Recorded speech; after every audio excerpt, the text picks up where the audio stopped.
নমস্কাৰ কি খবৰ আপোনালোকৰ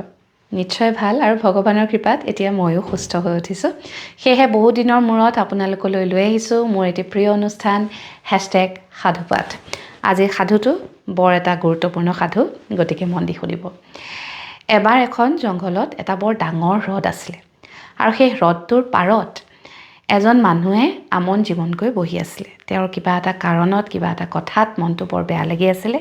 তেওঁ সেয়েহে হ্ৰদটোৰ পাৰতে বহি আছে হ্ৰদটোত আকৌ এটা জলহস্তী হিপপটেমাছ আছিলে সেই হ্ৰদটোৰ পানী তেতিয়া অলপ কম আছিলে বোকাৰে একদম লুতুৰি পুতুৰি হৈ খেলি আছে জলহস্তীটোৱে এপাকত মানুহজনলৈ বোকা অলপ ছটিয়াই দিলে মানুহজনৰ তেতিয়া অলপ খং উঠিলে তাৰপিছত তেওঁ আকৌ কথাটো বৰ এটা মন নিদি নিজৰ ভাৱতে বহি আছে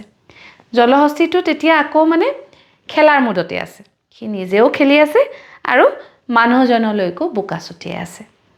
এবাৰ নহয় দুবাৰ নহয় দুই তিনিবাৰ কৰাৰ পিছত মানুহজনৰ বিৰাট খং উঠিলে তেওঁ হ্ৰদটোলৈ নামি গৈ তেওঁ জলহস্তীটোক সমানে বোকা ছটিয়াবলৈ ল'লে বহু দেৰি তেনেদৰে বোকা ছটিয়াই হ'ল তাৰপিছত মানুহজনে লাহেকৈ অনুভৱ কৰিলে যে জলহস্তীটোৱেতো এইটো ফূৰ্তি পাই আছে তাৰতো এইটো স্বভাৱেই নিজৰ গাটো বোকা খানে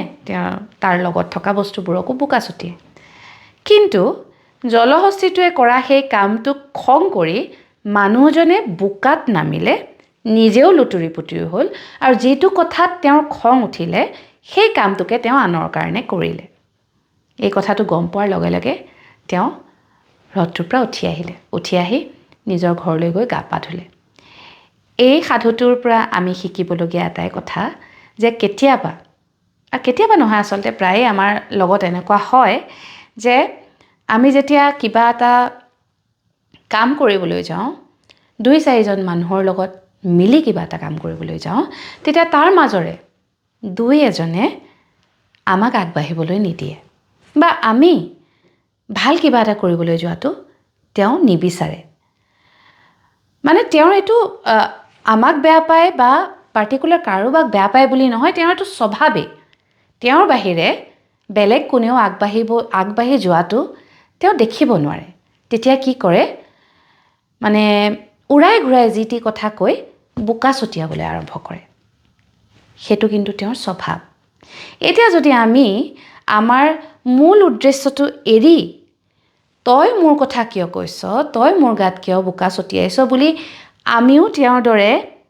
বোকা ছটিয়াবলৈ আৰম্ভ কৰোঁ তেনেহ'লে তেওঁৰ আৰু আমাৰ মাজত একো পাৰ্থক্য নাথাকিব গতিকে এটা কথা মনত ৰাখিব আপোনাৰ কণমানিকিটাকো শিকাব যে যদি কিবা এটা কাম কৰিবলৈ আগবাঢ়িছে ভাল কিবা এটা কৰিবলৈ আগবাঢ়িছে 10 জনে পিঠিৰ পিছত 10টা কথা ক'ব কিন্তু সেই কথা শুনি নিজৰ মগজু গৰম নকৰি তেওঁৰ সমানেই তললৈ নেনামিব আপোনাৰ যি উদ্দেশ্য যদিহে ভাল তেনেহ'লে সেই ভাল উদ্দেশ্যত আপুনি আগুৱাই যাওক সময়ে তেওঁলোকক এনেও শিক্ষা দিব তেওঁলোকে এনেও বুজি পাব যে তেওঁলোকৰ ভুল হ'ল আৰু তেওঁলোকে আচলতে সেই কামটো কৰিব নালাগিছিলে কিন্তু তেওঁলোকক সেই কথাটো শিকাবলৈ গৈ আপুনিও তেওঁলোকৰ দৰে বোকাত নামি বোকা ছটিয়াবলৈ নল'ব বৰ সাধাৰণ এটা সাধুৰ জৰিয়তে বৰ ডাঙৰ এটা শিক্ষা আমি পাওঁ মই যেতিয়া এই সাধুটো শুনিলোঁ মোৰ এজন বৰ ভাল বন্ধুৱে কৈছিলে মই তেতিয়া ভাবিলোঁ যে এই সাধুটো মই আপোনালোককো ক'ব লাগে কি জানি আপোনালোকৰো কিবা এটা মংগল হয় শুনি কেনেকুৱা পালে পিছে বা আপুনি মোৰ মতত একমত নে জনাবচোন ভিডিঅ'টোৰ তলত কমেণ্ট কৰি আজিৰ এই সাধুপাঠ ইয়াতেই সামৰিছোঁ নিশা আপোনাৰ কাৰণে এক ভৌতিক ঘটনা লৈ আহিব লাগিব গতিকে এতিয়া লৈ আহিছোঁ ধন্যবাদ